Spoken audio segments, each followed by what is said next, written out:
Oye, una cosa, que los vídeos hay que clicar en lo alto.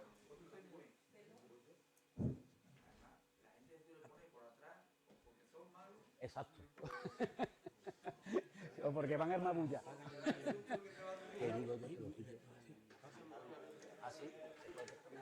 La poemita muy bonita, ¿no?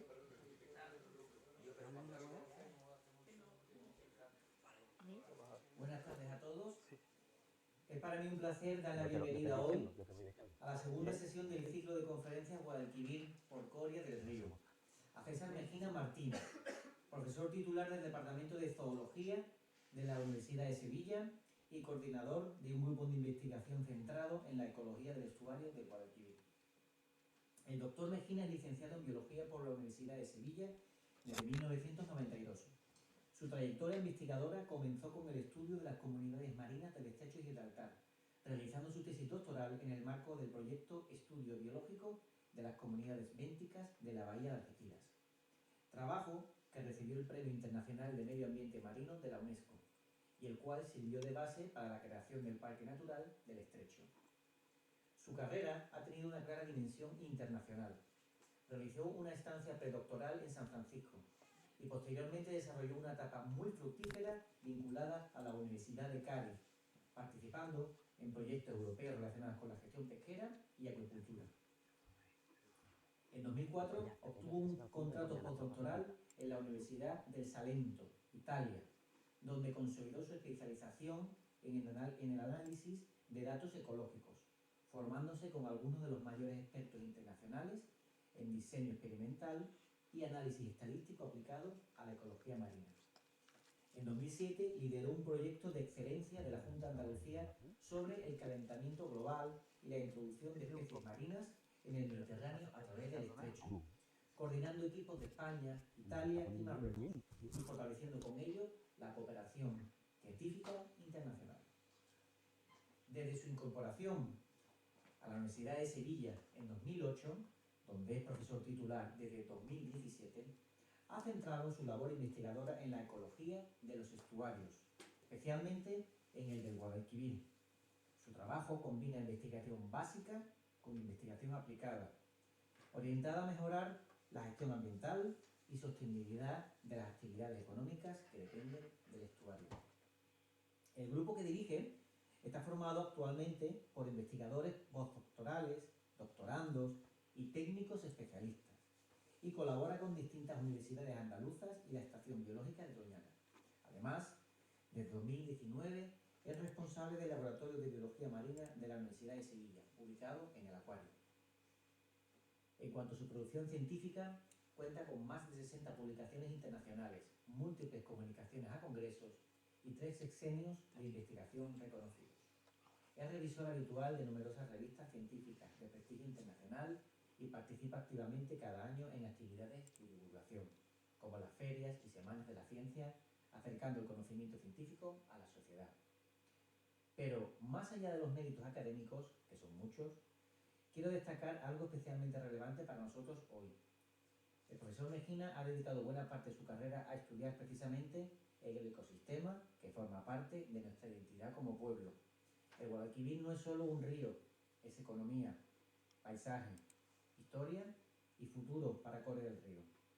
Ya es la segunda vez que acude a este ciclo como ponente y también ha confirmado su asistencia a la celebración del próximo Congreso del Estuario, lo cual demuestra, por una parte, su involucración desinteresada en iniciativas de divulgación y, por otra, su confianza en las iniciativas que desarrolla.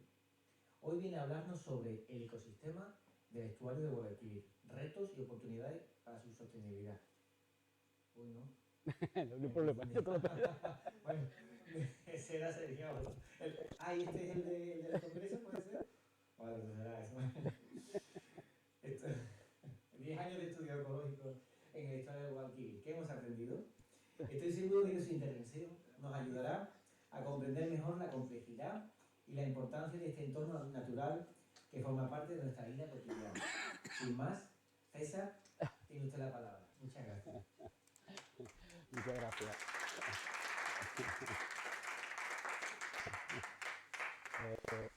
No sé Yo prefiero estar andando por aquí si no os importa. ¿Se me escucha? Si hablo así altito, vale.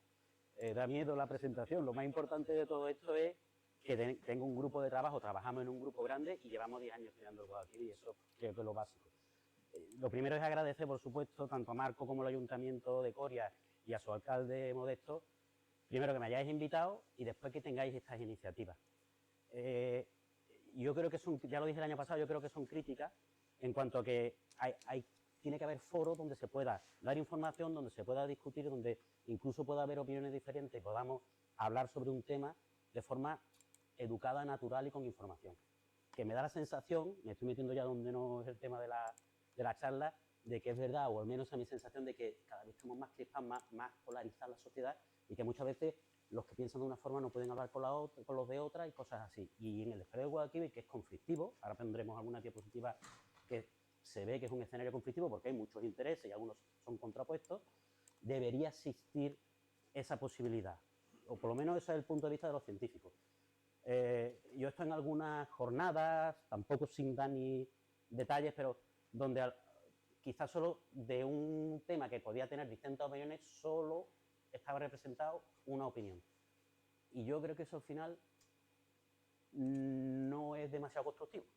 Entonces, foros de este tipo donde pueda venir el que quiera, y si alguno de vosotros lo que yo diga resulta que o tiene una curiosidad o una opinión diferente y que podamos hablarlo de la forma más natural del mundo, yo creo que es muy positivo. Y en ese sentido, esta iniciativa de Marco, de Modesto y del Ayuntamiento de Coria, yo creo que es genial. Se está manteniendo año tras año, cada vez con más audiencia y que es muy positiva. Yo, desde luego, siempre estoy dispuesto a colaborar con estas cosas.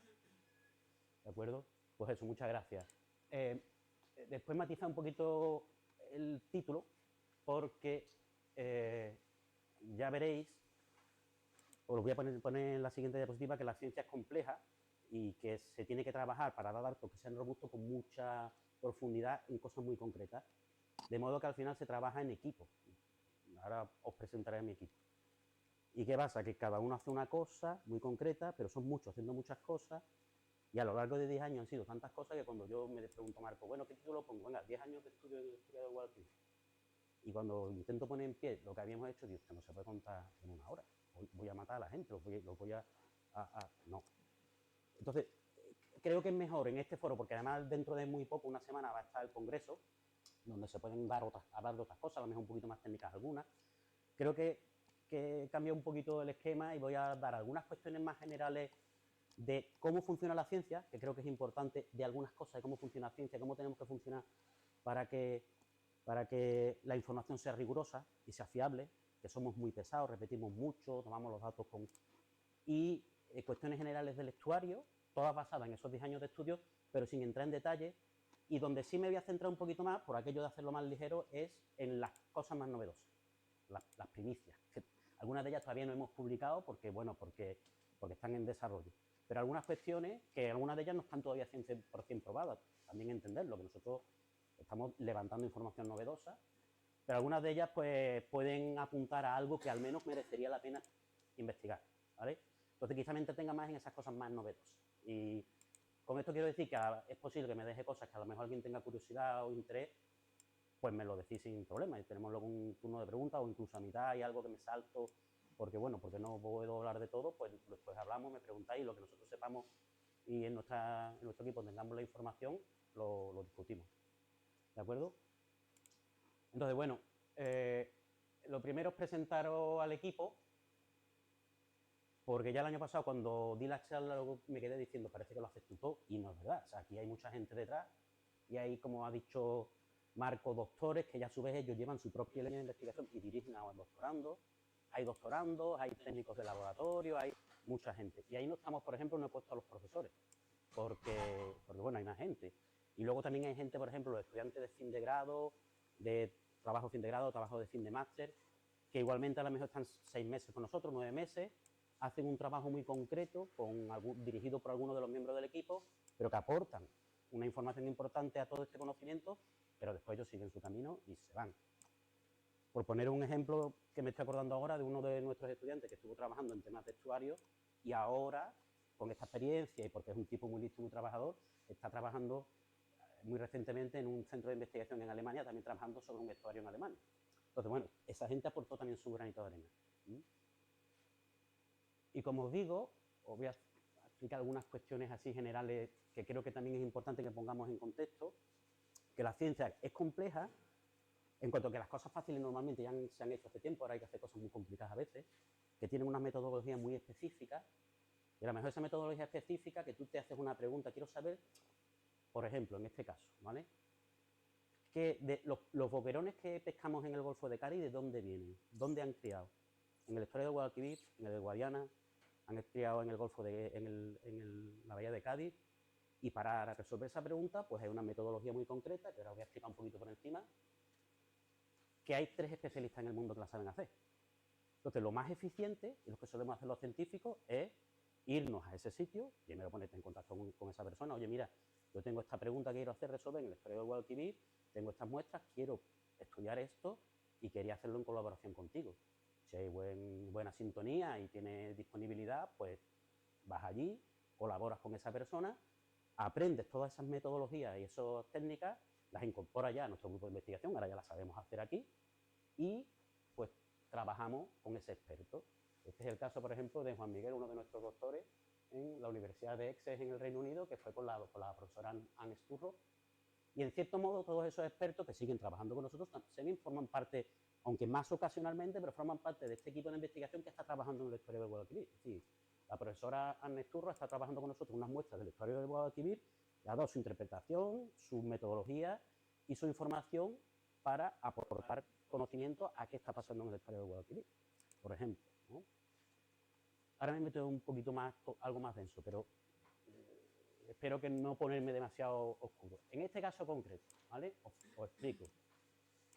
Juan Miguel quería hacerse la pregunta que os he dicho, ¿de dónde vienen los boquerones del Golfo de Cádiz? Y sabe que existe una metodología basada en una especie de cañón láser, pero en vez de los que se están poniendo tanto de moda para derribar drones, un cañón láser muy pequeñito, microscópico, que es capaz de volatilizar una superficie muy pequeñita en alguna pieza. En este caso nosotros vamos a huesos de pez. Y eso que se volatiliza, os lo voy a poner ahora en un vídeo, lo coge un aparato y analiza qué es lo que hay en ese punto concreto. ¿Qué utilidad tiene eso? Fijaros, esto es un hueso que está en el oído de un boquerón, que se llama otolito. Nosotros tenemos también esos otolitos. Si alguien ha tenido la mala experiencia de que se le han movido los otolitos, habrá tenido que ir al otorrino porque nos dan vértigo cuando tenemos otolitos. Es un huesecillo que sirve para saber, para orientarnos cuál es nuestra posición. Y los peces también lo tienen. Es un huesecillo muy pequeñito, aquí está muy aumentado, esto es una poslarva de boquerón. Y fijaros que tiene como anillos de crecimiento, igual que los anillos de crecimiento de los árboles. A medida que va creciendo, los árboles van creando un anillo, otro anillo, otro anillo. Habéis visto algún árbol cortado y se le ven los anillos. Tú puedes decir, estamos aquí en 2025, o 2026 ya, perdón, y cuento 1, 2, 3, 4, este anillo corresponde a 2002. Pues con los otolitos de los peces podemos hacer lo mismo. Sabemos que este anillo es de la actualidad y si voy contando hacia atrás, a lo mejor este anillo, esto es una larva, tendrá meses. Entonces en este caso a lo mejor puede ser de 2 meses antes, no más, ¿vale? ¿Qué pasa? Si nos vamos a un adulto, os lo pongo aquí en escala, ¿vale? Esto es el adulto de boquerón, esto es una poslarva, puesto en escala sería así, esta es la diferencia, es muy chiquitina, ¿vale? El otolito del adulto ha ido creciendo, añadiendo capas, y la parte de cuando era larva es eso de ahí en medio. Es una cosita muy pequeñita, pero sigue estando ahí. ¿Qué hace Juan? Dale si no te importa el vídeo, que es que, a ver, un momentín, aquí, este es el vídeo. Este es un poco el cañón que os estaba diciendo, la versión miniaturizada del de esto para derribar drones. Ahora saldrá, veréis cómo lo veis. Eso está disparando todo alrededor y volatilizando esos cachitos, esa superficie. Fijaros que donde está disparando es en la superficie. En la superficie es lo que se está generando en el sitio donde tú estás. Si tú lo coges en el Guadalquivir, pues estás analizando la superficie del otolito cuando el boquerón está en el Guadalquivir. Claro, el boquerón incorpora a esa capa de hueso lo que hay en su medio. De tal manera que si yo estoy en el estuario del Odiel, voy a incorporar cosas que están en el estuario del Odiel, que como tienen las minas de Río Tinto de toda la vida, pues a lo mejor incorpora un poquito más de cobre. Si estoy en Guadiana, incorpora otras cosas. De tal manera que yo, viendo cuál es la composición de este otolito, puedo saber si este boquerón, cuando era larva, estuvo en el estuario del Odiel, estuvo en el estuario del Tinto o estuvo en el Guadalquivir. ¿Vale? Y con eso Juanmi quiere responder la pregunta: ¿qué zonas de cría aportan más para luego protegerlas a los boquerones que tenemos en el Golfo de Cádiz, que después pescamos y genera una industria y nos comemos? ¿Vale? Y eso lo hace, pues, aplicando esta técnica, para la cual ha tenido que ir al Reino Unido y trabajar con la señora Turro, que actualmente seguimos colaborando con ella cada vez que necesitamos hacer cualquier técnica de este tipo. ¿Se entiende, no? Un poco, ya no solo esto lo voy a explicar luego qué hemos sacado de ahí, que es de las cosas más novedosas que hemos sacado o que estamos sacando, pero también porque se entienda que muchas veces el trabajo científico incorpora a otros especialistas de otros sitios. Y luego, como decía, es un trabajo complejo donde, por ejemplo, Juan Miguel se especializó en el tema de otolito y él ya a su vez, que ya se ha hecho especialista en esa técnica y que ha incorporado esas técnicas, dirige a un estudiante, que en este caso es Javier, que está haciendo sobre cosas parecidas una tesis doctoral, para lo cual quiere aplicar otras técnicas similares, pero que lo aplica con otro experto de la Universidad de Adelaida, de Adelaida, perdón, que se llama Patrick Rey dos Santos, y Javier se ha ido para allá 3 meses con él para aprender otras técnicas para aplicarlas en otolitos. En este caso, fijaros, él está trabajando más, en vez de la zona de cría, que luego hablaremos en la parte baja del estuario, en esta zona de aquí, la parte de Coria, de Helve, de Alcalá, etcétera. Esta zona de aquí está cogiendo barbos y otros peces. Ahora os pondré algún vídeo para relajar un poquito esta información un poquito más técnica. En la parte del otolito, igualmente, pero haciendo transectos desde la zona cuando era cría hasta la actualidad. ¿De acuerdo? Fijaros que tienen anillos de crecimiento y que un barbo puede tener hasta 20 años de vida. Se han encontrado barbos de 20 años. Nosotros creo que no hemos encontrado ninguno de 20, pero de 16 años sí. Si yo cojo un barbo actualmente, ¿de acuerdo? Y tiene 20 años de vida, tengo un anillo de crecimiento del barbo desde el 2026 hasta 2006. Y si en cada uno de esos anillos de crecimiento ha ido incorporando lo que había en el medio, yo puedo saber qué composición había en 2008, por ejemplo, antes de que se abrieran las minas, y qué composición había en 2009, cuando empiezan las minas, y en 2010, y en 2011, etc.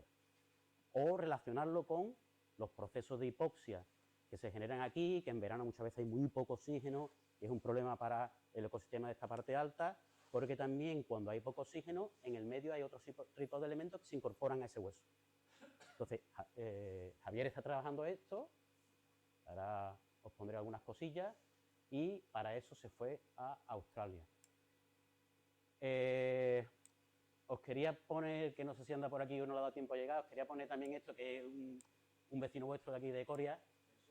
Exacto, más buena gente que la más, porque nosotros empezamos, para precisamente la tesis de Javier y el trabajo de Juan Miguel, a intentar pescar para eso que estoy diciendo, coger párocos, coger albures, para ver luego en ese otolito y intentar registrar toda esa información, para intentar tener un registro de qué ha pasado en los últimos años en la parte alta del estuario durante los últimos 20 años. Eso era la idea. Y claro, empezamos a poner redes, aquí no había forma, se llevaban las redes, pero claro, al final, mira, Javier habla con los que saben, se fue a hablar con este hombre, con José Luis, nos ayudó, incluso nos prestó material, nos enseñó cómo funcionaba, y gracias a eso, os pongo aquí ahora el vídeo, pues ahora ya sí podemos estar cogiendo nuestras muestras. Esto es un vídeo un poco acelerado para que se vea un poco de cómo ponemos las redes, que también un poquito los vídeos aligeran un poco la sala, cómo las recogemos y las muestras que luego analizamos de esta forma que está haciendo Javier, y de otra forma, también está estudiando contenido de estomacales y otras cosas. Ahora estoy echando las redes y ahora ya recogiendo las redes. Hemos puesto, este tipo de vídeo tenemos 3, lo hemos montado en una cámara de realidad virtual. Por si a alguno luego le interesa, esto mismo, pero en vez de en formato plano, en una experiencia inmersiva, podéis poner las gafas y es como si estuvierais vosotros allí en el barco y podéis mirar para todos lados y ver lo que había detrás, lo que había delante, lo que había dentro. Hay 3 vídeos de esto, ahora voy a poner yo algunos, aquí planos, pero ahí detrás hemos puesto una máscara de realidad virtual y lo mismo lo podéis ver en experiencia inmersiva en 3 dimensiones, ¿vale? Si queréis. tenemos las toallitas para limpiar de un usuario a otro, pero un poco también de ahí el tipo de trabajo que hacemos. Muchas veces estamos en el laboratorio, pero echamos muchas horas también en el río, cogiendo muestras, cogiendo datos. Y esta, la última que os voy a contar, esto fue el otro doctor del grupo, Íñigo, que tuvo que irse a a Austria, con el doctor Martin Kane, y él lo que quería es, él estudia redes tróficas, es decir, luego os pondré una imagen, cómo se van relacionando, quién se come a quién y cómo se van relacionando uno con otro, para estudiar también procesos, por ejemplo, como el de biomagnificación, que le llamamos, que es los animales que están en la parte más alta de la red trófica, es decir, los predadores que luego comen otras cosas, que se le comen otras cosas, y que comen herbívoros y que eso comen plantas, muchas veces acumulan más cantidad de contaminantes, por ejemplo, de metales pesados, que está ahora un poquito con el tema de la mina, calientito el tema, ¿no? Entonces él quiere ver si existen esos procesos de biomagnificación, pero también si, según si la fuente de materia que al final usa este depredador procede del fango o procede de las plantas o tiene más riesgo de acumular más o menos metales. Y luego eso aplicarlo a conservación y a qué se puede hacer para que eso no ocurra.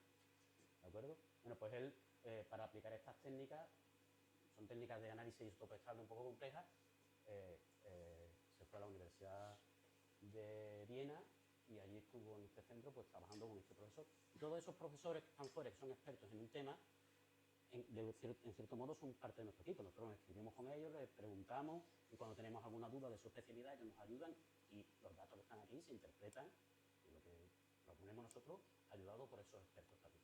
¿Vale?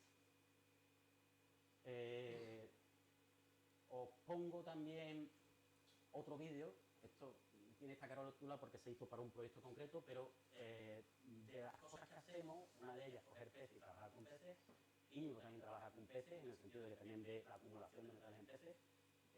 Javier y Juan lo están mirando los otolitos, pero en algunos casos utilizamos animales del fondo para muchas cosas, para ver el tema de la acumulación de metales, pero también para ver cómo está la comunidad del fondo. Luego os hablaré un poquito de las comunidades. En ese sentido, os muestro en un vídeo que también creo que tenéis en 3 dimensiones, cómo es el muestreo de eventos. Fijaros, utilizamos un aparatito que llamamos Rácara, y esto lo que hace es, lo lanzamos con la grúa porque pesa bastante, para que se clave, va al fondo, cuando llega al fondo se cierra y te trae una porción de sedimento, pero tú conoces la superficie que te trae. De manera que luego puedes, con una serie de réplicas, fijaros, ahora lo hemos sacado, estamos sacando ahí, lo pasamos por un tamiz para que se vaya el sedimento y quedando con los organismos, y podremos ver qué animales viven ahí salen vivos, qué animales, qué tipo, cantidad, especie, etc. Bueno, esto es concretamente era en Dársena, dentro de la Dársena, pero por todos lados que vamos poniendo muestras, de fondo los cogemos así. Esto creo que también está, ¿no? Esta también está en... Algo parecido está también en la caja de realidad virtual. Vale, empezando un poco hablando más del vestuario, ¿de acuerdo? Como ya en algunos casos he explicado, el vestuario de Guadalquivir es un escenario complejo. Ahí están muchas de las cosas y hay más, digamos que tienen sus propios intereses, como puede ser el espacio de Doñana, que hay del Parque Natural, del Parque Nacional, hay plantas de acuicultura, hay cultivos, regadío, el arroz, tenemos puertos y todo lo que implica el puerto y la navegación, tenemos muchas depuradoras, las minas por aquí arriba, una reserva de pesca, cada uno, y es legítimo, tiene sus intereses, pero en muchos casos entran en conflicto. Sabéis que ahora lo que está más de moda quizá el tema de la mina, pero sabéis que aquí ha surgido conflicto por unos, pues otra cosa constantemente. Entonces, bueno, yo creo que la información, aportar información fiable y objetiva, si llega a quien tiene que llegar es un bálsamo, en el sentido de que ya no nos movemos en especulaciones y en yo pienso, sino esto es así, y en base a esto, pues ya cada uno decidirá qué cree que es lo más oportuno hacer. Eso ya es opinable, pero al menos tenemos información. En este contexto estamos trabajando nosotros. Me gustaría que esto es reciente, se sale un poquito, pero creo que es chulo, mostraros cosas tan sorprendentes, o lo menos para mí muy sorprendentes, como en la zona de desembocadura del estuario de Guadalquivir, que pensamos que es un escenario muy turbio, y lo es, extremadamente turbio, pero aquí hay una serie de rocas, desde aquí, desde la misma desembocadura hasta aquí, que tiene una fauna sorprendentemente curiosa, como unos corales preciosos. o por lo menos nosotros que somos biólogos, pensamos que son preciosos. Si no te importa, dale a lo alto, con el clic a lo alto del coral, Javier, por favor. Lo que pasa es que se te va a abrir, si funciona, se te va a abrir el mapa. No, vale, dale el tirón, dale el clic. Debe salir, debería saltar solo. Ah, bueno, pues venga con el todo. ¿A que no sale? Es que tienes que dejar de compartir. No sería, a ver, si le das a, por ejemplo, a darle al de 40. A ver si se ve aquí. Este.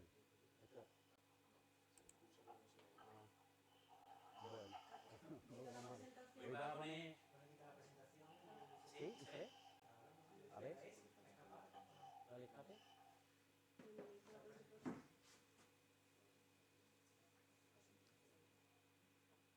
Si le das escape.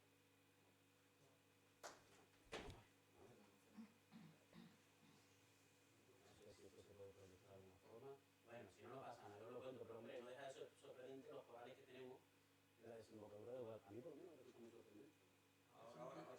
Ahora sí. Esto es, ahora lo pongo en el mapa. Ahora se ve, ¿no? Sí, pero yo voy a decir. ¿Veis? Esto es Chinchorro y esto es Rota. Aquí hemos estado haciendo unos buceos y os pongo este, por ejemplo, que me gusta, ¿vale? Pero hay otros sitios, fijaros.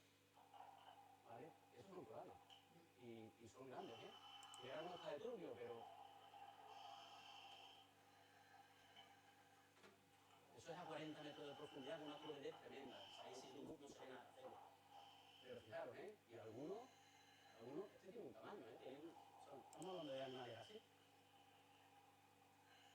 Y fijaros que hay muchísimos, que no es que haya uno o dos.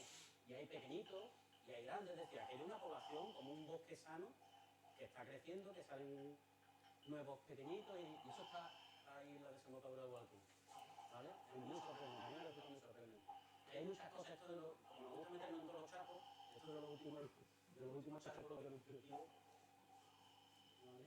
Hay mucho, esto, fijaros, ¿veis eso que chulo? ¿Veis los pólipos ahí? Es un sitio muy sorprendente, muy sorprendente. ¿Eso antes era desconocido? No, más o menos se sabía, lo que no se tenía mucha información, pero un grupo activista ecologista, pero con un tinte científico interesante que se llama Oceana, ya había puesto, bueno, aparte, como todo, que los científicos llegamos y te dice el pescado, claro, eso está ahí de toda la vida, que eso ya bien, lo desconocíamos quizás nosotros, ellos lo sabían. De hecho, tiene un nombre que le llaman los ramos, y tú en las pescaderías de Rota de vez en cuando pues la han enganchado con una pele y un ramo. O sea que sí, se sabía más o menos, pero lo que no se tenía imágenes concretas, de sitios concretos, de cantidades. Nosotros hemos hecho un estudio preliminar, pero no hemos tenido mucho tiempo, de qué es lo que hay, cómo está, y si tenemos, si, como siempre andamos llorando los científicos, si conseguimos financiación, pues haremos un estudio más profundo. Pero es muy, a mí me parece muy interesante, muy curioso. ¿Vale? Eso lo tenemos ahí, la desembocadura de Guadalquivir. Y hay más, hay otros sitios donde hay otros tipos de animales también muy sorprendentes, blancos. Es muy interesante, muy particular.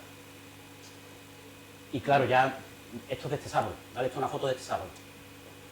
Y yo estaba planteándome qué le habrá pasado a esos corales. Fijaros, ¿me acuerdo? Fijaros, luego os voy a enseñar una foto de las marismas, pero creo que en alguna diapositiva más adelante, donde el satélite le puedes poner un filtro para que identifique la masa de agua. Esto no lo identifica como agua, que cree el satélite que eso es tierra, de lo turbio que está. ¿Te has dicho que esa foto es de...? Este sábado pasado. Ah, de este sábado. El sábado pasado, porque es que ha estado cubierto hasta el sábado, he estado pendiente del satélite de todo el día y ya el sábado me ha dejado un hueco para sacarlo. ¿Vale? Esto es, bueno, ahí fijaros, las marinas están hasta arriba de agua. Entonces sería muy interesante ver qué ha pasado con esto, qué le ha pasado a todas estas criaturas que están viviendo por aquí. Fijaros. Vamos, están adaptadas a eso. Estoy seguro que las más chiquititas puede ser que alguna las tape, pero ahí hay animales de este tamaño que, bueno, que con una corriente se llevará el sedimento y ya está. Una de nuestras líneas de trabajo más... No sé si estoy extendiéndome demasiado. Una de nuestras líneas de trabajo más continuas es el seguimiento que hacemos, que llamamos nosotros seguimiento, que es, cogemos muestras desde fuera hasta dentro, a lo largo de todo el estuario, hasta donde se puede llegar con cierta seguridad con el barco. Es un barquito chico, a partir de cierto punto hay muy poca profundidad, no existe una cartografía, vamos un poquito a ciegas, entonces nos quedamos más o menos un poco por debajo del altavoz, ¿vale? pero cogemos la parte, por ejemplo, de donde están los vertidos de las minas, pues las cogemos, ¿no? Entonces, todo esto es nuestra zona de trabajo. Y con esto, y con muchos años, y identificando muchos datos, hemos, digamos, separado 3 grandes zonas dentro de esto. La parte baja, que le llamamos la zona de cría. Os contaré un poquito de cada una, y si alguno tiene más curiosidad me extiendo, pero tampoco quiero ponerlo la cabeza así con... ¿vale? Entonces la zona de cría, esta parte, fijaros, desde la desembocadura por fuera no, por fuera hay muchas menos larvas. Esta zona de cría es porque tiene mucha cantidad de larvas de peces y de otras cosas. Pero dentro sí. Y más o menos hasta mitad de la recta de García, esto por la marea subirá, no está fijo, lógicamente. ¿Vale? Luego hay una zona media, que le llamamos la zona de máxima turbidez, luego os explico un poquito, que es donde se acumula sedimento, se pone súper turbio. Coria está en la parte alta de la zona de máxima turbidez, aunque sube y baja un poco. Es decir, a veces queda fuera y a veces está en la zona alta, digamos. Y por otro lado lo que le llamamos el río mareal, o la zona que ya está prácticamente dulce, pero todavía tiene mareas. ¿Vale? Porque la zona alta, río mareal. Os pongo el último vídeo porque lo tenemos que determinar algo para que no entre dimensiones. Esto igualmente fue para un estudio, por eso pues tiene un proyecto, tiene esta carátula, pero creo que le tienes que dar tú, ¿vale? Pero explica cómo se hace ese seguimiento, ¿no? Un poco así por encima cómo se hace. ¿Vale? Fijaros, estamos empezando la parte de fuera, vamos a echar de plancton, vamos a pedir muestras de agua, que luego analizamos, vamos a echar una aparato con la cantidad de oxígeno, cantidad de turbidez. Esa es la red de plancton, ¿vale? Avanzamos al fondo mientras el barco con ese peso azul va bajando hasta el fondo, hasta el fondo, hasta el fondo, y luego la subimos. Pasamos por Chipiona, San Lucas. Ahora la estamos recogiendo, se limpia y va toda una parte que le llamamos colector, y esa muestra es la que luego analizamos de qué plancton había en cada uno de esos puntos de muestra. Como os digo, en algunos casos, pues ahí estamos limpiando la red. Se echa en cada punto una botella oceanográfica, que le llamamos nosotros, bandol, se cierra en el fondo, en 3 puntos. Recibimos las visitas a veces de los buenos y a veces de los malos. Recibimos visitas a veces de los buenos y otras veces no tan buenos. Y en este caso pues, estamos echando un aparato que nos da toda esa característica, la cantidad de luz que entra en la columna de agua, si hay más luz, si hay menos luz, que es importante para la fotosíntesis. Y ahora aquí está la coria. Aquí pasamos cada vez, cogemos muestras también por aquí, luego cruza, terminamos por arriba y nuevamente dejamos el barco en portal. El último punto de muestra. Entonces, cogemos muestras de plancton, cogemos muestras de agua y lanzamos aparatos que dan información de oxígeno, luz, temperatura, salinidad, turbidez, un montón de información que luego tratamos de relacionar con cómo está el estuario y cómo está esa comunidad de plancton. ¿Vale? Nuevamente, el barco suele dormir, llegamos tarde, esto sería un día de muchas horas de luz, pero normalmente llegamos tarde y ya el barco duerme aquí, cuando tenemos oportunidad lo bajamos a la Chipiona. ¿De acuerdo? Entonces, un poquito, no mucho, os voy a hablar de cada zona.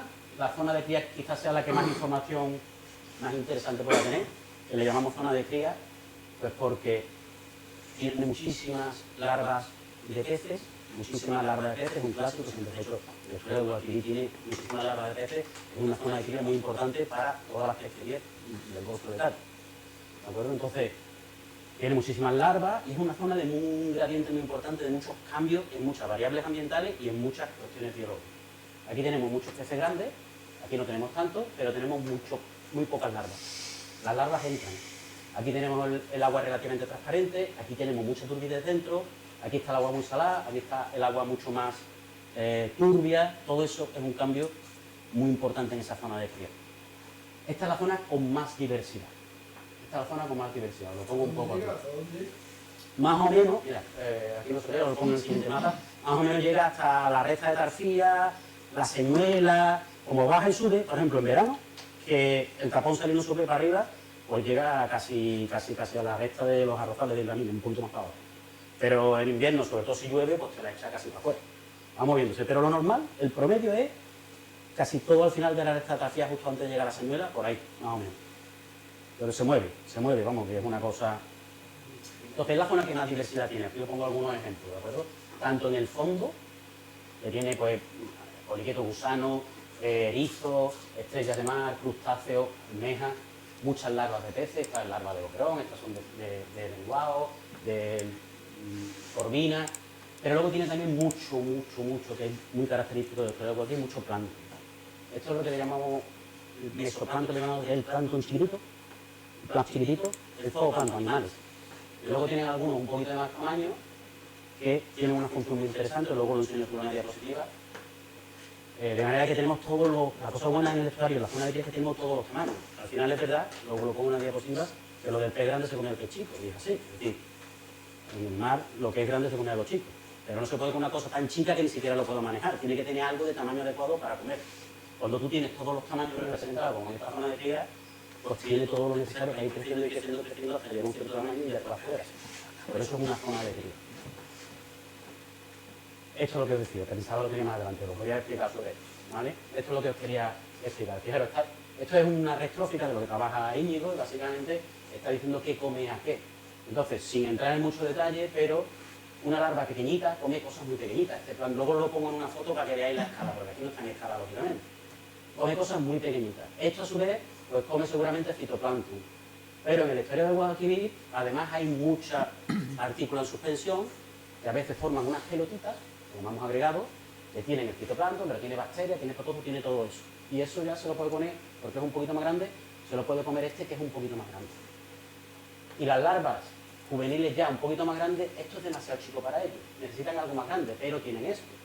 De manera que al final tienen todo lo necesario para entrar, como son muy chiquitinas, están ahí protegidas porque por la turbidez los peces grandes no se las pueden comer, no ven bien, y tienen todo lo necesario para ir creciendo y creciendo. ¿De acuerdo? Estos peces grandes, en principio, se pueden comer a las larvas y a los juveniles. La historia está en que dentro ven mal. Y solo algunas especies, como los albures, y aquí arriba los barbos, las carpas, tienen esa capacidad de entrar en zonas así, tan complejas. No hay muchas especies dentro, pero las que hay, pues, esos son. Y aquí os señalo un poquito el tema de las medusas. Yo creo que ya más o menos se conoce, pero no todo el mundo es consciente de que en el Guadalquivir hay bastantes medusas dentro del río, dentro del estuario. Aquí un poquito, llegan casi a escatoria, pero lo normal es que un poquito más. Por la zona de isla mínima con imagen, más o menos. Y son medusas, que ahora os pondré alguna foto, que son realmente especies invasoras, vienen de fuera. En algunos casos, cuando forman explosiones demográficas de mucha densidad, pueden generar un problema ambiental muy importante porque se comen todo el campo. Entonces dejan sin comida a esa larva de peces. Pero aquí nunca hemos encontrado esas explosiones tan demográficas tan importantes. En Guadiana, sin embargo, sí. En Guadiana la lían parda casi todos los años. Ahora os hablo un poquito de ese tema. ¿De acuerdo? Esto es lo que os decía, porque veáis en escala, porque hablamos de plancton grande, plancton chico, de eso que es. Pues fijaros, esto sí está puesto un poquito en escala. Estos son juveniles de peces, las larvas son de este tamaño un poquito más chicas, tenéis camarones, pero luego esas gambitas que yo os digo que es plancton un poquito más grande son estos. Fijaros que están todos los tamaños. Esto es una muestra para... Luego hacemos una foto y en base a eso hacemos análisis y tal. El plancton que os digo que es más pequeñito, pero que son animales, es este de aquí. Está en escala. Fijaros que lo que veis son puntitos y alguna rayita. Este es el más chiquitín. ¿Vale? Pero tienen todos los tamaños, luego pasa este, luego a este, luego a este, están todos los tamaños. Es muy bueno porque a medida que vas creciendo tienes algo para comer. ¿De acuerdo? Si vais ya a lo que es el fitoplancton, el plancton que son plantas que hacen fotosíntesis, hablamos de cosas tan pequeñas que si no con un microscopio potente no veis ni puntito. Lo único que veis es que el agua está verde, que no se ve nada. Eso ya hay que meter un microscopio súper potente y verlo. Pues fijaros, esto son 70 micras, una micra es 1000 veces más pequeño que un milímetro. ¿Vale? Eso no se ve, eso hay que poner un microscopio. Y las medusas, pues estas son las que hay por aquí abajo más o menos. No son rosas, que las teñimos nosotros para medirlas y contarlas bien, pero estas son las medusas que a veces son especies invasoras, a veces la lían. Pero aquí no hemos visto que la líen nunca. Están en un equilibrio razonable. ¿De acuerdo? Esto es el tema medusa, ¿vale? Muy rápidamente. Esta es la que tenéis por aquí, ¿vale? Por eso le hemos hecho un vídeo. Esta está también por aquí. Y esta la puede liar bastante. Y de hecho en Guadiana, fijaros, cuando aparecen, que alcanzan densidades muy elevadas, que ahora que estamos aquí poniendo, esto sería un poco el número, son 20, y aquí hablamos de 2000. Es de otro orden de magnitud, es que en Guadiana aparecen a miles. Esto es típicamente una red llena de medusas que ya tenemos que tirar la muestra, bueno, podemos contarlo. Pues cuando aparecen, el zooplancton prácticamente desaparece. Entonces dejan aquello pelado, ¿de acuerdo? Aquí en Guadalquivir no hemos visto eso. Pero tenemos esta medusa que es la que hace lo mismo en Guadiana, entonces estamos como vigilantes, como vamos a ver qué pasa. Pero de momento no ha hecho nunca eso. Pensamos que el Guadalquivir está protegido porque tiene pocas estructuras duras y estos animales necesitan criar en cosas duras, en rocas, en ramas, en pantalanes, en algo. Guadiana es todo piedra. Entonces pensamos que está protegido y llevamos siguiéndolo varios años y nunca hemos encontrado grandes problemas con esta medusa, ¿de acuerdo? Pero bueno, es una cosa que hay que monitorizar, a ver qué pasa, ¿no? Vale, termino, creo, aquí con el tema de la zona de cría, como os digo, contando las cosas un poquito que nos han salido más recientemente, ¿de acuerdo? En su momento, ya estudió Juan Miguel, estudiamos todos, haciendo estudios durante 3 años seguidos en los distintos estuarios. Es verdad que en el estuario del Guadalquivir hay mucha densidad de zooplancton y de larva de peces, pero y los otros, a ver si hay otro que es igual de importante. Bueno, cuando hacemos todos esos estudios, efectivamente se confirma, sin entrar en detalles, que este Guadalquivir tiene mucha más cantidad de zooplancton que los demás, más de macrozooplancton, pero Guadiana tampoco está mal. Mucho más de larvas de peces, pero Guadiana tampoco está mal. Pero Bahía de Cádiz o del Tinto tienen mucho menos. Entonces, bueno, confirmamos un poco lo que la gente va pensando de que el estuario del Guadalquivir es muy importante desde el punto de vista de la cría de peces para el Golfo de Cádiz, las pesquerías del Golfo de Cádiz. Pero hay un dato, nosotros somos muy pesados, muy seguidos, que es crítico para confirmar que eso es así. Y es, vale, aquí hay muchas larvas de peces, pero de estas larvas de peces, ¿cuántos llegan al Golfo de Cádiz y acaban siendo boquerones adultos en el Golfo de Cádiz? Y ahí es donde Juanmi estaba aplicando sus técnicas de otolito para ver, vale, voy a medir en los boquerones que pescamos aquí, en la zona del Golfo de Cádiz, la lonja de La Cristina, la lonja de San Lucas, que pescan por aquí y por aquí, voy a ver de esos adultos de boquerón, le saco el otolito, miro la zona núcleo, que es cuando era larva, y a ver de dónde venía, ¿vale? Esto todavía son resultados preliminares, esto es una sorpresa que nos ha dejado un poco chocados y que de momento lo tenemos en cuarentena para seguir la pista, solo eso. Pero la sorpresa es que, al contrario de lo que esperamos y lo que la mayor parte de la gente dice, la mayor parte de los boquerones adultos del Golfo de Cádiz proceden de la zona exterior, no proceden de los estuarios. Eso es lo que preliminarmente nos están diciendo los datos. Que el segundo más importante es Guadiana. Sin embargo, tiene mucha menos densidad. Y es como que, ¿qué está pasando ahí? El tercero es Bahía de Cádiz. Y ya el cuarto es Guadalquivir. Con muy poca cantidad de larvas de aquí que han ido al estado de adultos. El Oriel no aparece en rastro. El Oriel se identifica muy bien porque tiene una composición en el agua muy particular. Ya os digo que esto es preliminar, pero que son las cosas que dices, esto hay que seguir. ¿Qué pasa aquí? ¿Es posible que haya una desconexión por algún motivo entre esto y esto? ¿Qué está pasando? Eso hay que seguirlo. Tenemos una zona magnífica con un montón de larvas, pero hay algo que hace que no lleguen. Podría ser, todavía no, que no lleguen, entonces no nos está sirviendo para que luego haya más boquerones y haya más pescado. Estamos haciendo una zona de reserva aquí y resulta que hay algo que no permite que esas larvas lleguen a adultos. ¿Qué está pasando? ¿Vale? Ya os digo, esto todavía es muy preliminar, hay que seguir estudiándolo, pero es un hilito que es como, ostras, porque nosotros lo que queríamos es confirmarlo. Es decir, efectivamente Guadalquivir, pero nos hemos quedado como diciendo, ¿qué pasa aquí? Entonces, igual hay alguna medida de gestión que se puede hacer para que esas larvas lleguen. Pues eso es lo que hay que perseguir. ¿De acuerdo? Venga, me estoy enrollando mucho. Intento aligerar un poco. ¿Cuánto llevamos? ¿Hemos empezado a llorar? Vale, sí, creo que más o menos, si no me enrollo mucho, creo que me gustaría dejar unos minutillos para si queréis preguntarme algo y el tema de las gafas. Sí, y el tema de las gafas, si queréis luego echarle un ojo, ¿vale? La zona de máxima turbidez, que es la zona media, ¿vale? Desde el punto de vista biológico es muy parecida a esa que la zona alta. Tanto la zona hasta la Presa de Alcalá como hasta la zona de mitad de los arrozales, la composición de la comunidad biológica es muy parecida, es mucho menos diversa, hay muchas menos especies que en la zona de cría. Hay sobre todo un copépodo que es muy abundante y un gusano, esto es como una lombriz de tierra, pero acuático. Pero esencialmente es del mismo grupo, un oligoqueto es acuático, que es muy abundante. En el fondo, esto está en el fondo y esto en superficie.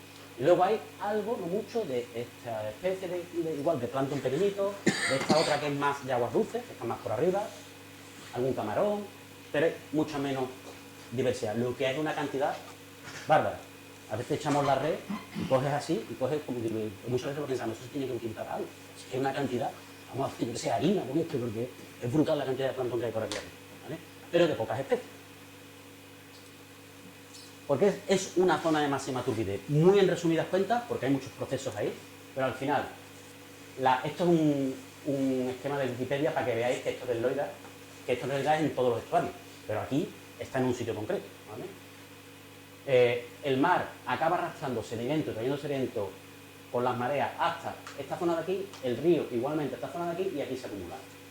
Entonces se genera lo que se llama zona de máxima turbidez. ¿Vale? AETM es en inglés, pero más es esto que estáis viendo aquí. Si lo plantamos en el estuario del Guadalquivir, sería por aquí. ¿De acuerdo? Bueno, desde las zonas de arrozales, esto es gradual, es decir, va perdiendo turbidez hacia afuera y va perdiendo turbidez hacia arriba, y donde más hay es en medio. Y como digo, fijaros, esto es un poco todo lo que es la columna de agua, desde la superficie hasta el fondo, y la escala de turbidez es esta. Lo rojo es lo más turbio. Entonces, la zona de coria depende de la marea, depende del día, depende del periodo. La zona de coria, sobre todo en el fondo, hay mucha turbidez con cierta frecuencia. Sobre todo cuando se para la marea, que sedimenta un poco, hay muchísima turbidez. Hoy he escuchado yo, ¿dónde está escuchando yo? En una charla que hemos estado justo antes de aquí, que estaba asustado porque decía, el conferenciante estaba hablando de turbideces y cantidad de sedimento que encontraba en el agua, en Veta de la Palma, cuando entraba mucha turbidez, y hablaba de 4 gramos, 5 gramos. Nosotros hemos llegado a medir aquí 32 gramos de sedimento en el agua. O sea, eso es una barbaridad. ¿Por? ¿32 gramos por? Por litro. 32 gramos en un litro. 32 gramos en un litro. Efectivamente, sin eso no hay referencia. Tiene razón, ¿verdad? Esto salió ya hace unos años y por eso lo sacó, porque aquí en Corea solo hace un año alguien que preguntó, y es verdad, porque es que en esta zona se ve mucho. Estas especies de areolas, cuando hay mucha turbidez, que salen así, salen en superficie, yo creo que desde el paseo marítimo se puede ver. Entonces hay gente que se pregunta qué pasa. Hay que implantar algo que tiene surgencias de fondo. Todo un proceso muy particular porque, como os he dicho, cuando se para la marea, sedimenta. ¿Y qué pasa? Se forma una capa con una cantidad de sedimento brutal que es como si fuera un segundo suelo. No es un suelo, esto es fluido, pero es como si fuera un segundo suelo. Imaginaros un suelo, empieza a correr esto es cuando para la marea, y ahora empieza otra vez a correr la marea. Imaginaros que tenéis un suelo hoja y que empieza a soplar viento, lo levanta, ¿no? Pues lo que hace es eso. Cuando para la marea se forma una capa muy densa y es como un segundo suelo, cuando empieza a correr la marea, empieza a levantar como un poquito de fango que acaba llegando a la superficie y lo que se ve por fuera es esto. Vale, es muy característico en zonas donde hay mucha turbidez porque se forma esa capa en fondo. Pero seguramente del paseo marítimo hay días que si os fijáis lo veréis. Porque hay quien estaba preguntando, ¿estos son surgencias de agua de fondo? Es este proceso. ¿Vale? Esto es una curiosidad, pero como se ve aquí en el río, pues, lo podéis ver vosotros, pues os lo cuento. Vale, en esa zona media hemos hecho un estudio, o estamos detrás de un estudio de cuál es el efecto de los arrozales. ¿Por qué? Un mapa de la zona de arrozales, porque ya en su momento nosotros hemos observado, pero otros compañeros que también han estudiado la historia del Guadalquivir, ya han decidido que en invierno tenemos mucha turbidez, pero en verano tenemos mucha menos. ¿Qué pasa en medio? Hay muchas cosas que pueden pasar. Pero claro, una de las cosas que pasa en medio es que a finales de mayo los arroceros meten el 40% del volumen del estuario en las tablas de arroz. Estamos hablando casi la mitad del agua del estuario la meten en las tablas de arroz. La dejan ahí un tiempo y luego la dejan salir y la empiezan a recircular. Claro, eso es lo que se hace cuando tú utilizas una balsa de decantación para decantar lo que sea. Como he dicho, a ver si eso tiene algo que ver. Haciendo estudios de este tipo, hemos visto que, efectivamente, en años con mucha turbidez, en años con poca turbidez, bueno, a ver, en el Guadalquivir siempre hay mucha turbidez. Para los de Guadalquivir, lo que llamamos los de Guadalquivir, poca turbidez. Sigue siendo mucho para cualquier otro, pero para nosotros años que no tiene excesiva turbidez. Se nota muchísimo. Esto, fijaros, esto es el río, alrededor de todo el río, desde fuera, bueno, aquí me pongo yo en medio, perdón, desde fuera hasta arriba, ¿vale? Y esta es la cantidad de turbidez que medimos. Fijaros, en la zona media, esto es antes de la llenada de las tablas de arroz, se alcanzan turbideces súper elevadas. Esto, esta línea roja, es después de llenar las tablas de arroz, recircular un poco y volver el agua. Fijaros que la turbidez que vemos en el estuario es casi 3 veces menos. Claro, como os digo, las ciencias somos muy pesados, hemos dicho, vale, pero podría haber otras cosas que yo no estoy controlando y que no fuera exactamente eso. ¿Qué hacemos? Pues nos vamos a los caños de arroz y vemos cómo entra el agua y cómo sale y medimos. ¿Es un proceso natural Es o inducido? No, que yo sepa que no lo inducen. Lo único que pasa es que bombean artificialmente el agua a las tablas y ahí se queda más remansada. Entonces, claro, ese agua que en el estuario con la corriente que está constantemente se empieza a decantar cuando para la corriente, como os he contado. Pero claro, no le da tiempo, la corriente se para unos minutos. Y al poco, ¡pum!, otra vez la levanta la corriente. Había que empezar a estar en suspensión todo el rato, hasta que o cae al fondo definitivamente o se la lleva fuera al mar. Entonces, aquí lo que pasa es que la dejan un tiempo y cae. Ahora os cuento alguna diapositiva así rápidamente. O por lo menos pensamos que ocurre eso. Estamos todavía, esto tampoco lo hemos publicado, estamos pendientes a ver si sacamos algunos datos más, porque algunos son un poco, nos tienen perdido algunos datos. ¿Vale? Entonces, por ejemplo, fijaros, esto es la cantidad de sedimento o de turbidez que medimos en la entrada y en los caños de salida. Fijaros, en varios meses seguidos. Mucho menos el agua, la turbidez del agua en la salida que en la entrada. Es decir, entra con mucho más turbidez, pero sale mucho más limpio. Efectivamente, las tablas de arroz hacen de balsa de decantación y limpian el estuario de turbidez. Pero no solo se lleva el sedimento, se lleva también fosfatos, que son componentes de los fertilizantes, que nosotros pensamos que sería al revés, que como es un campo de cultivo que aportaría fosfatos. Pues no. Nosotros medimos, ya está, y decimos lo que sale. Puedes tener una expectativa, es un campo de cultivo, saldrá con más fosfato de lo que entra, pues no. Consistentemente, en 3 meses seguidos, sale con menos fosfato de lo que entra. Los nitratos, que son componentes de los fertilizantes, igual. Entran con mucho más nitrato de lo que salen, limpia de nitrato. Sin embargo, por ejemplo, de amonio parece que es al contrario. Es verdad que la fertilización que se hace habitualmente con urea posiblemente esté aportando amonio. Eso es algo que se identifique que se puede gestionar.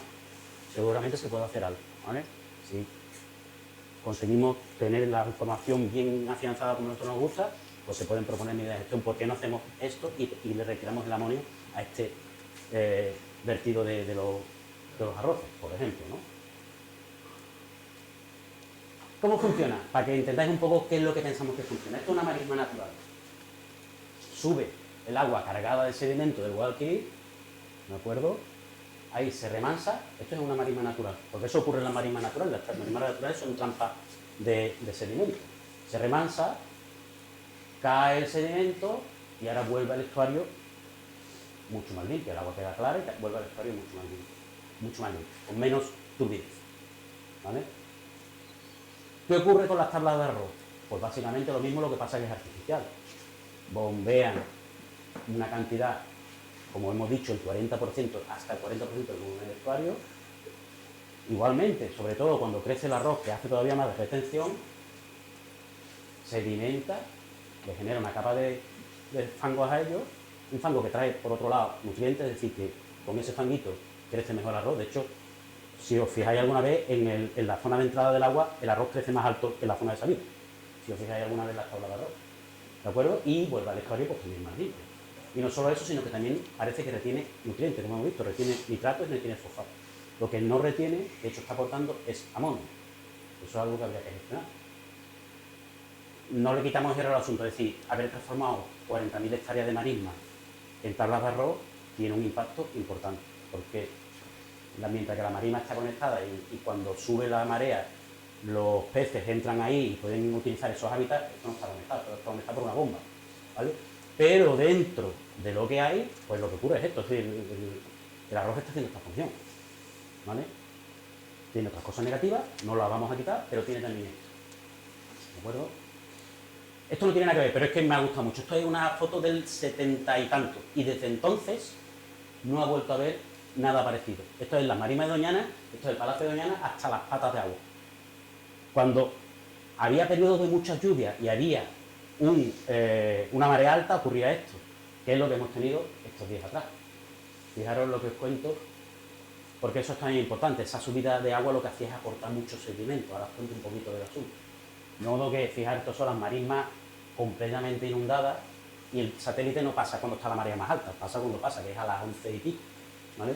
Pero bueno, a esta hora está la marisma completamente inundada, estaba la marea altita, se le mete un filtro, fijaros, para que identifique masas de agua, que se las ponen azulitos así, brillante, fijaros cómo todo esto está completamente inundado.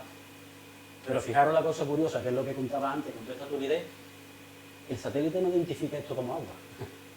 Ni siquiera el río lo identifica como agua, está tan turbio que no lo identifica, se cree que es tierra. Es brutal la turbidez que tiene eso, ¿no? Pero digo, me gustaría ver qué pasa con los corales.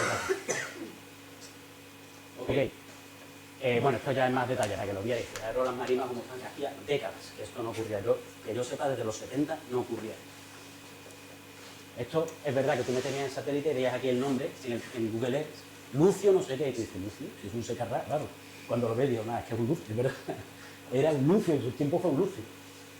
En fin, bueno, esto es una curiosidad. En cuanto a la zona alta, muy poquitas cosas, ¿vale? Para terminar, muy poquitas cosas. La zona alta, que tiene su conflicto, ¿vale? La zona alta. La biológico es lo mismo que os he contado antes para la zona de máximo tilde, es muy parecido. Tienen los gusanos en el fondo y muchos copépodos flotando. La zona alta lo que tiene es unas características de tener muy poco oxígeno y hipoxia la llamamos casi permanente. ¿De acuerdo? Fijaros, estos son el nivel de hipoxia que le llamamos, que son una cantidad que es 2 miligramos, esto no sirve de mucho, pero para que sirva de referencia, 2 miligramos por litro de oxígeno, que eso es muy poco.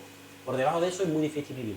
Los barbos viven porque son carnívoros, pero hay muchos animales que no pueden vivir con tan poco oxígeno. Esta raya roja es 2 miligramos por litro.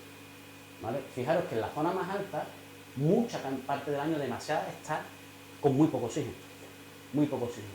Esto corresponde, que se me ha olvidado darle aquí, corresponde a, esto está más o menos por la ribera del Huelva, esto está por la zona de San Juan, esto es delante de las Cusas, esto ya es vuestro pueblo, Coria, está un poquito mejor. Algunos momentos le coge ese ramalazo de poco oxígeno. Pero por suerte, no está por las nubes, pero ahí se anda bien. Normalmente Corea tiene un poquito mejor condiciones. Pero por arriba, a veces tiene demasiado poco oxígeno. ¿Con qué coincide eso? Coincide. Luego cada uno interprete. Coincide con la presencia de un montón de depuradoras. San Jerónimo, tal, ¿vale? Y también coincide con niveles de oxígeno, de amonio, por ejemplo, y de otros nitrogenados, que frecuentemente proceden de depuradoras, más altos en esta zona, ¿vale? Pero ¿qué pasa? Sobre la parte positiva. Eso ha sido de muchos años, esto es de hace algunos años. Que hace no mucho ha habido un cambio en cómo funcionan las depuradoras, que yo sepa, se ha cerrado San Jerónimo, se ha cerrado Tablada y se ha encalzado todo a el copero, ¿correcto? Y del copero sale agua al aire y va para abajo. Y aparte se ha mejorado el proceso, según tengo entendido. Y efectivamente, lo que pasa es que hemos dejado de estudiar porque se nos ha acabado la financiación, estamos buscando la financiación y tenemos pocos meses. Pero fijaros lo que pasa, esto es una evolución temporal, que es un gráfico un poco difícil de entender, pero a ver si yo me explico. Esto es el tiempo, ¿de acuerdo? Y esto que pongo aquí abajo es como cuando llueve la cantidad de agua que sale por la presa de Alcalá, ¿vale? Entonces, fijaros, los valores azulitos y moraditos son muy pocos signos. Y esto es un punto de la parte, en un punto lo seguimos en el tiempo. La parte alta del estuario, fijaros, azulito, tieso de oxígeno. Desde la superficie hasta el fondo, tieso de oxígeno. Llegan las aguas, lluvia, lo que se ha dicho en Corea de toda la vida, ya se ha limpiado el río, fijaros. El oxígeno por las nubes. Llega el agua, ¡bum!, lo limpia todo, fuera. Pero de siempre, habíamos visto en años, inmediatamente otra vez, verdecito, azulito otra vez. ¡Buah! Otra vez sin oxígeno. Pasa el tiempo, el año siguiente, hasta 2025, una lluvia con casi 3.000 metros cúbicos por segundo de descarga. Una descarga muy alta. ¿Qué ocurre? Otra vez limpio completamente. ¡Fum! El oxígeno por las nubes, perfecto. Cae un poquito, pero fijaros, cae un poquito, pero ya no llegamos a los azules. Ya nos quedamos por aquí. Y eso ha sido después de los cambios que se han hecho en la depuradora. No tenemos más datos, no hemos quedado ahí, nos gustaría continuar, ya buscaremos la forma de continuar. Pero parece que efectivamente ha tenido que en algún momento, en alguna charla que hemos aquí se habla, ¿pero qué se ha hecho en el estuario que haya continuado? Pues esto creemos, aunque tenemos poco tiempo todavía, creemos que ha sido una mejora significativa. Creemos, es decir, toda esta parte alta ya no tenía esos niveles tan profundos azules de oxígeno, de hipoxia, de poco oxígeno que tenéis aquí. Están en esta zona de aquí, a mitad. Eso es una mejora significativa, creemos. Y eso es reciente. Nos gustaría continuar, pero bueno, ya veremos cómo hacer, ya buscaremos la forma de continuar, ¿vale? Por último, ya termino, lo prometo, las minas, porque si no hablo de las minas, me vaya a tirar a tomar. ¿Vale? Hay un proyecto de reactivar las minas, eso lo sabemos todos, y tenemos todo un miedo a ver qué pasa. Es verdad, esto igualmente son fotos de este sábado, que cuando uno ve las balsas dice, madre mía, ese color rojito mucha confianza no da, ¿no? No, ese color azul eléctrico, ese color rojito. Claro, eso es uno de los problemas que van a tener de resolver. Yo no sé cómo lo van a hacer. Es cierto que con eso hay que hacer algo, que es el primer glaciado. Y ahí hay mucho conflicto y los activistas están dando una caña porque hay un conflicto tremendo. Yo no sé, porque de depuración no entendemos, eso es cosa más de ingeniero, pero está claro que con esto hay que hacer algo. En todo caso, esta nueva apertura de minas, lo que sí ocurre es que no tiene en funcionamiento, una vez que esto se retira, una balsa de decantación acumulando residuos. Por lo tanto, la actividad de las minas no puede generar un impacto catastrófico como el de Bolidén, en el que se rompe y se lía, se llena Doñana de metales, se llena el río de metales, y es una catástrofe. Lo que podría ocurrir es que lo que los científicos llamamos un impacto progresivo, es decir, que el vertido de la mina fuera aumentando progresivamente la cantidad de metales, pero eso es lento. De manera que si hay un monitoreo efectivo, si hay un monitoreo real, se mide en el sedimento, se mide en los peces, se mide en el agua, pero en el agua hay que medir menos. Al final se puede detectar muy a tiempo, se puede decir, oye, perdona que están subiendo los metales, esto no está funcionando bien, no está funcionando como decíais que iba a funcionar. Yo lo digo por quitar esa presión, que hay mucha gente que está súper angustiada con el tema y que esto no es como lo de Bolidén, bajo nuestro punto de vista, es algo que se puede gestionar. Se puede medir, lo que sí hay que exigir a las autoridades que realmente hagan ese monitoreo efectivo y que sea suficientemente transparente.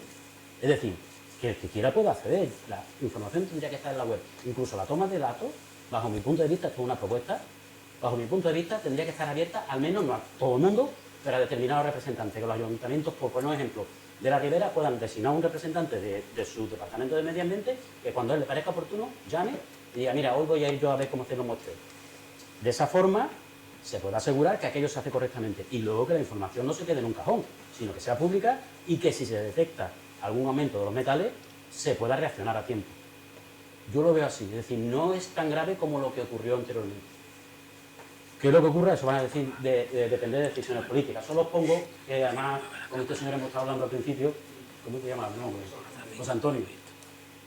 Recientemente hemos publicado con tu colega Jesús Castillo un artículo sobre la cantidad de metales que hay en el extractor.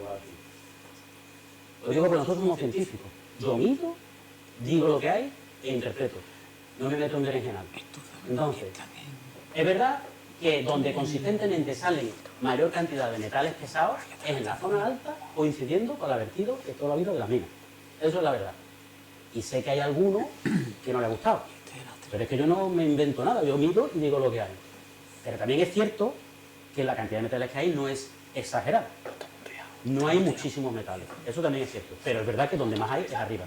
En algunos puntos, puntualmente, fijaros, esta es la misma escala, ¿vale? La roja, aquí ha salido un punto rojo, esto es un índice que se hace, porque puntualmente nos ha salido un valor alto, demasiado alto, de un metal que siempre debe estar muy, muy, muy bajo. Y ha salido un poquito más alto, que es mercurio. Pero esto salió este año y no salió el anterior, es decir, no es consistente, no es una cosa que tú digas, esa zona hay que tener cuidado. Aquí alguna vez ha salido algo, que de hecho han salido hace no mucho, ha habido un problema porque han detectado niveles más altos de, creo que de arsénico en Galera, pero ha sido puntual también, nos puede salir aquí algún nivel más alto de algún metal, pero no es consistente. Ahora, lo que sí es consistente es que arriba es donde más cantidad de metales hay en el segmento, en el fondo. Es que se va a multiplicar, ¿no? O sea, se va a multiplicar porque... Eso es lo que, pero es lo que digo, lo que hay que hacer entonces es estar vigilante, es decir, tú estás midiendo recurrentemente y si ves un aumento, entonces dices, perdona, ¿qué pasa aquí? No es ahora mismo, ¿verdad? No es ahora mismo, es verdad. Conocer cómo funciona el mundo minero y saber que es muy difícil después que inicien parar. O sea, quiero decir que ahora mismo, mira la CUSI, que es la única que ha vertido, Sí. o tenía autorización para vertir 0,9 hectómetros cúbicos. Sí. 0,9. Ahora se va a multiplicar por 10, 1000%.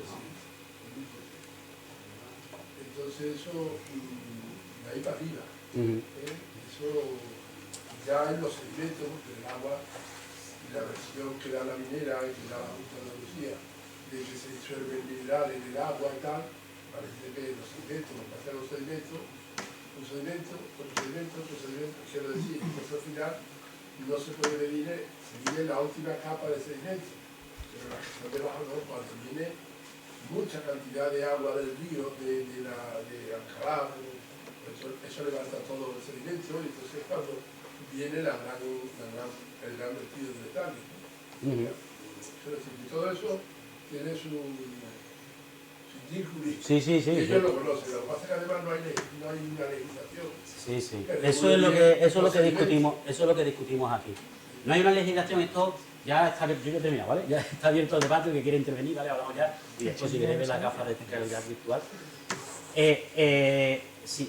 Todo eso está discutido en el artículo, lo he hecho yo con Jesús, lo hemos hecho nosotros con Jesús Castillo. No hay una legislación que te obligue a medir el sedimento y en peces, pero si te deja la puerta abierta a que si tú eres responsable, midas. Y de hecho han estado midiendo, ¿eh? Lo que pasa es que se ha quedado en un cajón de información, que es lo que hay que exigir que no, que se mida y que sea transparente y que todo el mundo sepamos qué está pasando. Pero efectivamente, sí se podría medir en capa más. Los geólogos tienen cacharros que pueden llegar a medir hasta 3 metros de fondo, si fuera necesario. Pero seguramente no es necesario, pero sí es cierto lo que tú estás diciendo, lo que tú estás diciendo, No, vale, lo que estás diciendo tú, que, y de hecho nos ha pasado recientemente, con una lluvia reciente se ha llevado todo el fango y en algunos sitios había hasta arenita. Aquí en la parte alta, que nunca habíamos, nosotros los años que llevamos nunca habíamos visto arenita. Pues se ha llevado todo el sedimento y en algunos sitios hemos cogido cascajitos o arenita, en la parte alta del estuario. Es verdad que si hay acumulado metales, eso lo resuspende. ¿Qué es lo que pasa? Hasta de peces. Sí, sí. Lisa.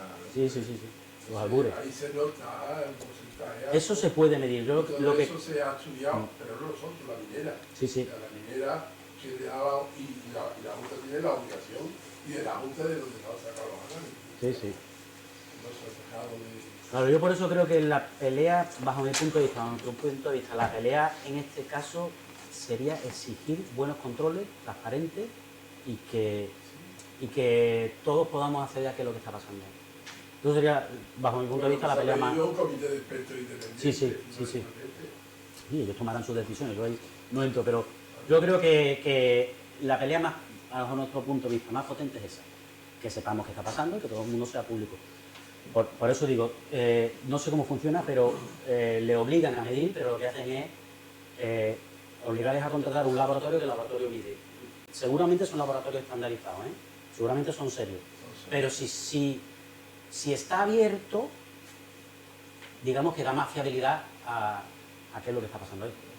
Transparencia, yo creo que transparencia es... La Junta tiene la obligación de darte los análisis. Y si hacen un análisis, hacen bien y cogen el mejor, ese es otro problema, que en la vida es muy picaresca. La picaresca existe hasta el poquillo de veces, sobre todo en política. Sobre todo en política. Entonces eso es así, ¿no? Eso es una cosa que... Lo que pasa es que vamos a esperar a que haga 10 vertidos. A ver, yo me han estado vertiendo constantemente. Claro, y cómo paramos y quién hay detrás de esas minas y qué ha pasado con esas minas en otros sitios. Eso es muy complicado, que lo conoce. Bueno, pues por mi parte ya he terminado, no sé si queréis algo que me haya dejado en el tintero, alguna curiosidad, algo que hayáis visto. ¿Qué impacto medioambiental en la parte media del estuario ocasionará que es que alguna vez se hace el típico puente de las encuestas? En la parte de aquí, no es aquí, es en... ¿Dónde se va a hacer? Se hace un poquito por encima de Coria, ¿no? Un poquito por encima, ¿no? En Palomares. Pues va a llevar realmente pilones, no lo conozco, va a llevar pilones dentro de fuera, ¿no? Como tiene, que nosotros somos muy acuáticos, de la parte de fuera, claro, el impacto puede tenerlo en la zona exterior, entiendo, ¿eh? Pero la verdad es que no tengo mucha información. Si lleva pilones puede tener impacto, al menos en la aerodinámica, y luego eso afecta a lo demás, pero si está fuera, al menos el estuario no, lo que sí puede afectar, entiendo, de los ecosistemas que hay alrededor. Pero la verdad es que tengo poca información, ahí no te puedo dar mucha información. ¿El amonio te refieres a nitrato amónico? Yo he pensado en eso, pero tengo entendido que no lo sé, que trabajan más con urea, ¿no? Directamente. O sea, nosotros medimos amonio disuelto, ¿vale? Pero yo creo que trabajan con urea, ¿no? El fertilizante del arroz creo que es nitrato amónico, ¿eh? ¿Ah, sí? Porque llega en verano, lo descarga mi empresa. Vale, sí, de eso estoy seguro que tienes más información Y que yo. el cliente es una empresa de Corea, además, que Sí, es la sí. antigua algodonera, es Abono Jiménez. Sí, Es el que vende los bolsones de nitrato amónico a granel sí. y que luego pues el pastor lo va echando. Entonces, es un producto inflamable es muy peligroso. Pero lo que te digo, porque bueno, nosotros hemos visto allí también saco de urea, pensábamos que era urea, pero sí, vamos, ahí me fío al 100%. Sí, la urea también viene a granel. Pero me fío 100% de ti porque tú te dedicas a eso. Claro, pues lo que es, fíjate, sorprendentemente, que nosotros, ya te digo, nosotros medimos y luego intentamos interpretar, porque medimos, a ver qué pasa aquí, y ahora vemos qué pasa, ¿no? Nos discutimos entre todos, tal. Pero el nitrato se lo debe comer todo el arroz, porque sale con menos nitrato de lo que entra. Ya el río mete bastante nitrato, ¿eh? El río es bastante nitrato. Entonces cuando bombean, están metiendo nitrato, pero se come lo que trae el río y lo que trae el fertilizante, todo, y sale con menos de lo que entró. Pero con el fosfato lo mismo. A nosotros no nos salen niveles altos de fosfato alrededor de los arrozales, nos salen niveles altos de fosfato alrededor de los cultivos de la zona de Lebrija. Ahí sí. Pero aquí no nos salen valores altos de fosfato. Pero sí nos salen niveles altos de nitrato, pero está claro que la fuente no es al menos directa el arrozal, y el arrozal saca el agua con más amonio de lo que entró. Esto ya es un poco chapa, perdón por la parte más técnica, en una zona con mucha turbidez, las propias partículas del sedimento en suspensión hacen de sustrato para bacterias que transforman el amonio en nitrato. ¿Me explico? Entonces, cuando tiene mucha turbidez y el agua de salida de los arrozales van a la zona de máxima turbidez, hay una transformación muy rápida de amonio a nitrato. Tú ahí no vas a encontrar mucho amonio, pero sí puedes encontrar nitrato posteriormente. ¿Puede ser que parte de ese nitrato que me va en el medio proceda de esos abonos? Puede ser, pero para nosotros eso es una hipótesis, puede ser. Nosotros no lanzamos cosas, ¿es esto? No. Puede ser, ahora hay que verlo. Si eso es así, de hecho estamos trabajando, otro de nuestros colaboradores, que estamos tringando en el Guadalquivir de todo el mundo, son unos microbiólogos que trabajan con todos esos procesos microbiológicos. A ver si ellos detectan si hay actividad de nitrificación o de qué tal. Estos son ratones de laboratorio que los intentan meter en el barco y dicen, bueno, yo le traigo la muestra que ellos no sé qué. Pero son muy buenos en lo que hacen. La hipoxia que se da en la parte alta es fruto de las depuradoras, pero ¿qué es lo que...? No necesariamente. A ver, es que es muy complejo, hay muchas cosas. Puede ser, la depuradora coincide que cuando han mejorado el vertido, ha mejorado aquello, sí. Por eso digo que me gustaría que nosotros somos muy pesados. Yo para decir que esto es así, lo tengo que tener muy claro. Y si veo lo que me parece, lo miro desde aquí. Y ahora, además, cojo este dato y después, bueno, yo y todos los demás, todos somos un equipo, ¿vale? Y entonces, cuando ya lo hemos visto por 30 sitios y parece que todo coincide, entonces decimos, pues sí, parece que es así. Coincide, por eso lo digo así, lo cuento así, que en la zona donde había más depuradoras es donde encontramos picos de amonio y de nitritos, amonios y nitritos, que son lo que entra más directamente de depuradora, luego el nitrato es una transformación de ese amonio y nitritos, o puede ser fuente de agricultura, que pueden ser las dos cosas, por eso te digo. Y ahora, eso ahí podría potenciar la producción primaria, mucha cantidad de fitoplancton. Ese fitoplancton tiene un ciclo de vida corto. Si hay tantísimo, porque hay muchísimo, porque hay muchos fertilizantes, no se lo llega a comer el fitoplancton. Y al final se muere. ¿Qué pasa? Que es materia orgánica que va al fondo y genera bacterias, y las bacterias... Pero también puede ser, te digo, es que hay muchas cosas, por eso no me metí con microbiólogo, porque ya nosotros somos zoólogos, ya un momento que son bacterias, ahí ya nos perdemos, no lo podemos comer con nuestras redes. Entonces, también puede ser que las bacterias que producen el paso de amonio a nitrito y después a nitrato, esas consumen oxígeno un montón. Entonces, a lo mejor no es el fitoplancton descomponiéndose la bacteria heterotrófica que como un fitoplancton, sino a lo mejor son las bacterias nitrificantes. Pero también, te digo, es que hay muchas cosas. Nosotros en nuestro país, ¿qué parte es y en qué cantidad es responsable de cada cosa? Eso es lo que hay que poner en pie, que es un puzzle muy complicado. Nosotros estamos todo el día metiendo el estuario. También metales pesados pueden absorber oxígeno. No hay tantos metales pesados, pero pueden tener su parte de influencia. Entonces, ¿qué de todo esto es responsable de qué? Lo mismo que lo de las larvas.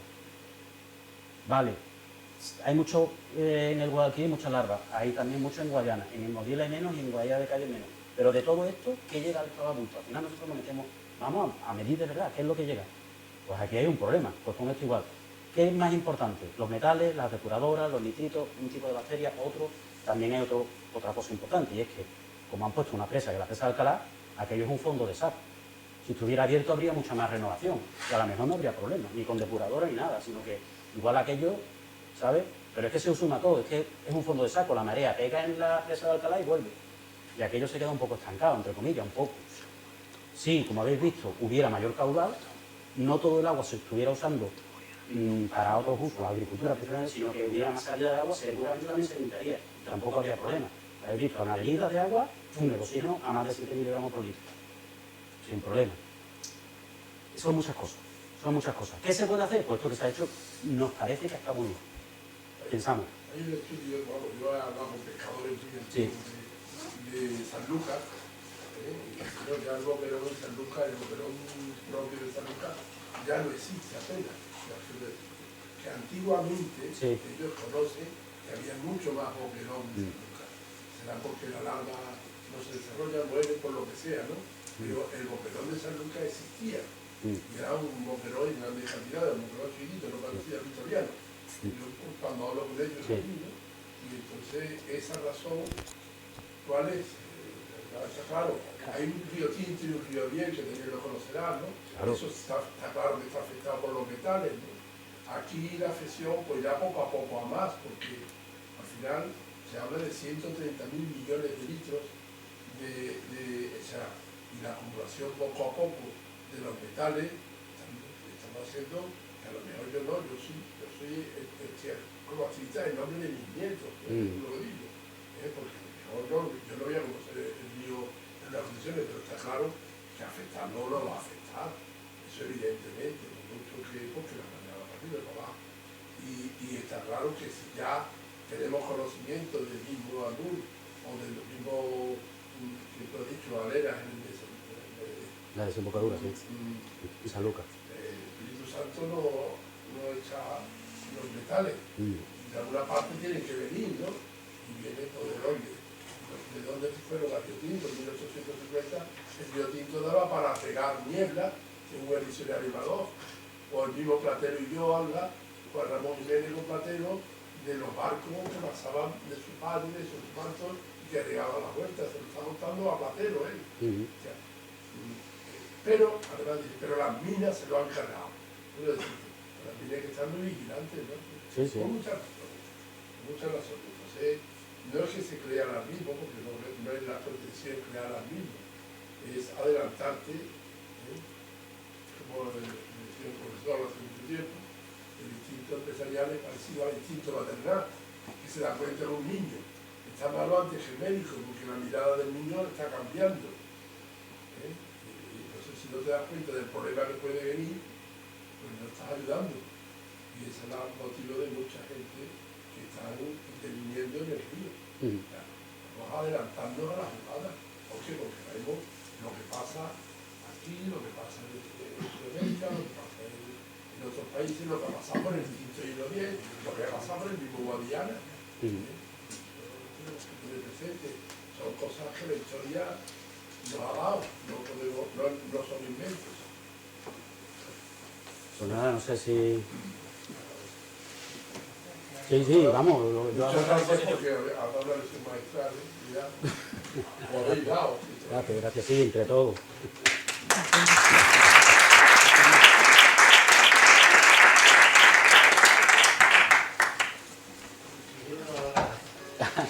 Ahí tenéis, si queréis ver, ahí tenemos... Si queréis ver la gafa real virtual, por ahí andan.